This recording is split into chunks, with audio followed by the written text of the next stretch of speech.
So it's even worse than it looks, at least according to Norm Ornstein, the resident scholar at the American Enterprise Institute. Norm wrote that book in 2012. It's even worse than it looks. Norm, what's it like now, at least in terms of American democracy? So we did a paperback revision a year or so later, and I got them to have the title read, "It's Even Worse Than It Was." And as I've sort of joked to people, if I did it now, it would be Run for Your Lives. But where do you run now? Britain? God help us. I'm thinking Australia. And then I did actually, at one point somebody asked me, and I said, well, one choice might be the first manned colony on Mars. And I got a response back. The first person to sign up for that was Newt Gingrich. So that's out. So Norm, laughing aside, I don't know whether we should be laughing or crying. Laughing and crying at the same time. Simultaneously. You were one of the first people to really publicly come out, first credible analysts, scholars to come out and say, look, things are breaking down. This was pre-Trump, 2012. What did you say then? So a little context. I came to Washington in 1969, worked on the Hill for a year, went back to the University of Michigan to finish my PhD dissertation, went to teach in Italy for a year, came back to Washington. Pretty much been immersed in our politics ever since. Most of it working very closely with members of both parties, and a lot of the focus was on improving the institutions of governance.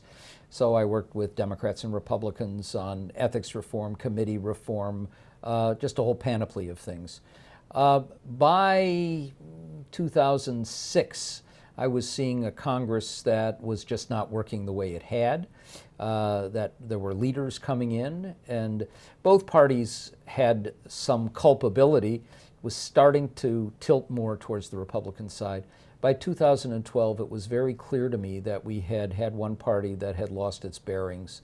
And when Tom Mann and I wrote that book, we had a money quote, which was about the Republican Party as an insurgent outlier, dismissive of facts and evidence, and of contemptuous of the long-time ruling order in the country and in the world. And the day before the book was published, we did an excerpt in the Outlook section of the Washington Post, which the editor, Carlos Lozada, decided to title, "Let's Just Say It, the Republicans Are the Problem." And I lost a lot of friends there, but what I saw, what Tom saw, was a reality that either you closed your eyes to it, protected your reputation by saying everybody's to blame, or you told it as it was, and I told it as it was. And you're saying that in the American Enterprise Institute, in the TV studio, you've been a scholar here for 40 years. Is it American conservatism that's destroying American democracy? Is it the Republican Party? Is it a wing, an extreme ideology within the Republican Party? So I would say to start with that I don't view the Republican Party as a governing party now as a conservative party. I view it as a radical party. Now, what's the difference? I would say there are a couple of things. The first is a genuinely conservative, problem-solving party is one that says we want to have smaller government, but we still need some government. And the government that we have, it ought to be leaner and meaner, but it needs to work effectively. A conservative would say you really do have to have some fiscal discipline. A radical party says if any part of government works, that's bad because people might like it and then they want more of it. That has not an ideology but a theology. And the theology is, I would say, first and foremost, very similar to me to this notion when we went into topple Saddam. Once he goes, the people will smell and taste freedom and all will be fine. And in this case, the theology is once we get rid of government, people will be free and everything will be wonderful. And a part of that is you get rid of government by, as Grover Norquist famously said, making it small enough that it could fit in a bathtub and then drowning it in the bathtub. So tax cuts, huge tax cuts that starve government to make it smaller and then force program cuts. That's part of the radical theology now. It's not cutting out government where others could do it better, or cutting out government because you can't afford it. It's blowing things up and wishing that better things will emerge. And all of that has infected the party. And then I think there's another element to it, which is this is not about making good policy, even if it were conservative policy that was less government, more private sector, whatever it might be. This is about winning now and knowing that even if you have a dwindling share of adherents, because most Americans don't view it that way, and because the country is becoming more diverse, that you hit a crossroads. Do you change your rhetoric and your policies, even within a conservative framework, to reach out to the minorities, to the more diverse communities, to those who don't have enough? Or do you try and suppress their votes and turn your focus to winning and larding the country with judges who are young and who will be there for 30, 40, or 50 years, so that even after you're rejected by voters, they will be there to help shape policy in the theological direction you want? That's the difference, and it's a big difference. Norm, the narrative you're presenting suggests that there was a sort of a pre-ideological moment, a halcyon period in American democracy where things worked, where the Republican Party was sane, or at least lacking this crazy kind of ideology. Some of the other people we've talked to for this series have suggested that there's more continuity in the history of American quote-unquote democracy than some people might like to think, and that the history of slavery and the history of racial segregation and of bigotry, that this is all bound up with what's happened to the Republican Party. How would you respond to that? So first I would say there is no halcyon period. There are better periods. One fundamental reality is that the period that most people look on as being a good one, the post-World War II period, when you had a lot of bipartisan cooperation, was an anomaly through much of history, and that it was far from perfect because of racial divisions and a lot of other issues that made it less than perfect. There have been crisis periods in the past. We did have, after all, a civil war. Now, it's also important to keep in mind that, one, back at the time of the Civil War, it was the Republican Party that saved the Union, that when the civil rights bills emerged in the 1950s and into the early 1960s, those were bipartisan. And conservative Republicans basically saved the Voting Rights Act in 1965, the Civil Rights Act in 1964, from the filibusters that had gone on for many years by Southern Democrats. So it's not like the long sweep of history is about one party that's gone rogue. Now, what you have is some ridiculous revisionists like Dinesh D'Souza trying to say that the Democrats are the racist party because of the way they were around the time of the Civil War. And that's just ridiculous. Absurd, yes. What's also true, I would say, is that, you know, if you go back to the time when I first came to Washington, late 1960s, look even at the period before, the parties that we had were big tent parties. That was the nature of American politics if you were going to compete for a majority. We have a two-party system. It's not a parliamentary system. You don't get third parties, fourth parties, fifth parties, and then find those coalitions. It's a first-past-the-post single-member district system. The Electoral College, the whole nature of the system means two parties. And you had a Democratic Party that had, for a long time, almost equal parts of Southern, conservative, rural members. We used to call them boll weevils for an insect that infects cotton in the South. And Northern or non-Southern, more urban liberals. And you had a Republican Party with a bunch of moderates and liberals even that we used to call gypsy moths, bug that hits hardwood trees in New England and the Northeast, and along with their conservatives. And those were from the Northeast and also from the West Coast, a few from the Midwest. And that changed, and the parties became more like parliamentary parties, and that brought more dysfunction to the political process. But the fact is, for a very significant period of time, governance tended to be somewhere near the middle, It tended to be bipartisan. There was a broader sense that people on the other side of the aisle may have a different viewpoint, but they're good people and they're trying to make things better, that our role here is to solve problems. Our goal is to make our institutions work. And so even where you had sharp conflict, when Franklin Roosevelt proposed Social Security, Republicans went to DEFCON 1 for the most part. But when it finally came up for a vote on the floor, a large number of them voted for it. And once it was enacted, the attitude was, we need to make it work better. The same was true with Medicare in Lyndon Johnson in the 1960s. Very different from healthcare today. And very different from everything else today, because now it is not your worthy adversaries. You are the enemy trying to destroy our way of life. It's become tribal. And at the same time, the attitude is, if you pass something, we will delegitimize it and then try and blow it up. That's what we saw with healthcare. It was what we saw and have seen with Dodd-Frank. So, Norm, you haven't mentioned the other party in the marriage. Yeah. The Democrats. Is the way to fix democracy simply to elect Democrats, given that in your narrative at least, the Republicans have fallen into a sort of an ideological insanity? So when we did It's Even Worse Than It Looks, and let's just say it, the Republicans are the problem, a lot of my friends who are Republican members of Congress were really upset with me. Not surprised. Not surprisingly.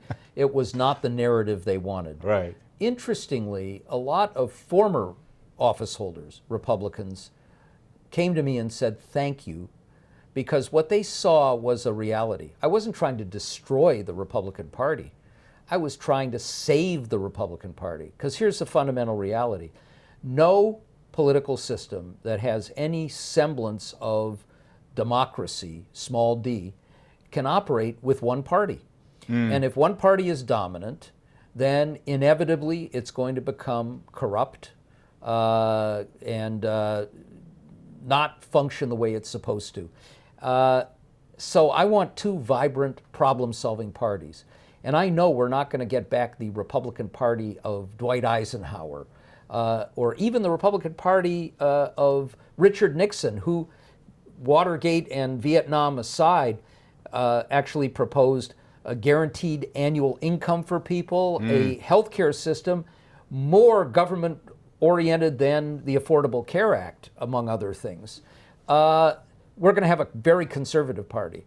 The question is whether it can be a party like Ronald Reagan's, where you had at least some pragmatic efforts to solve problems, and after the tax cuts that he implemented began to have a huge drain on revenues, came back to do more tax increases because that's what you had to do. And we're far from that.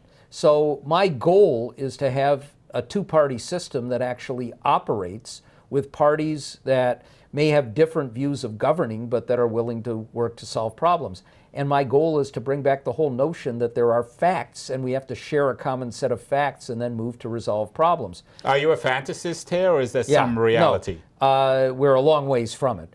And I would not say, by the way, that the Democratic Party is a party of angels who only operate in the larger public interest and are there for all the right reasons. Politics, the old slogan that goes back to the 1890s, politics ain't beanbag, meaning it's a tough, rough and tumble process. People act in their own self-interest. Parties can do bad things, both of them. Parties can be corrupt. But right now we have one party that has tended to be pragmatic, progressive, and caring about institutions, and trying to avoid pitting one group, especially one racial group, so much against another. And you have another party that has lost its way. And I think, frankly, at minimum, what it's going to take is 3 consecutive big election losses for Republicans to jolt them back into giving a little traction to the more pragmatic people. So that's even that might not do it. So that's the best case scenario for resurrecting American democracy. So it has to start with a different president, frankly. Donald Trump is causing some irreparable damage in the world with our basic alliances, with the larger international order, with trade, and unraveling of the social fabric in the country. Somebody else has to move in to begin to undo some of that damage. But the tribalism that has metastasized from Washington to many states and now to the public as a whole is not going to go away. And as long as we have tribal media whose business models thrive on fomenting these kinds of chasms, it's going to be a major, major challenge. I want to get on to fixes in a minute because that's really the focus of this conversation. But I think the things that you've described about Trump are pretty self-evident. He's not ashamed of these things. Yeah. And yet he's getting, even today, 30, 40, 50% perhaps of the vote. Why are people voting in America for someone who is so clearly disinterested at best in democracy? So there's a lot of frustration in the country to start with. Now, some of that frustration stems from understandable economic and other societal stresses. And one of the things we know about what's happening in America, this is also a phenomenon that is global, is that the nature of modern technology, the global economy, the rise of artificial intelligence has upended traditional notions of what jobs are, what they can do to provide for people, and has contributed mightily to the yawning economic inequality that we have now as well. So in the United States, we have firmly red and firmly blue states, but within those states, as well as within the more competitive purple ones, there is a growing gap between the urban areas, which are the engines of economic growth in the society, higher education. The enterprise zone, if you like. Well, but where people have the resources and the understanding to go with the flow. They can move from one job to another, and people move into those areas.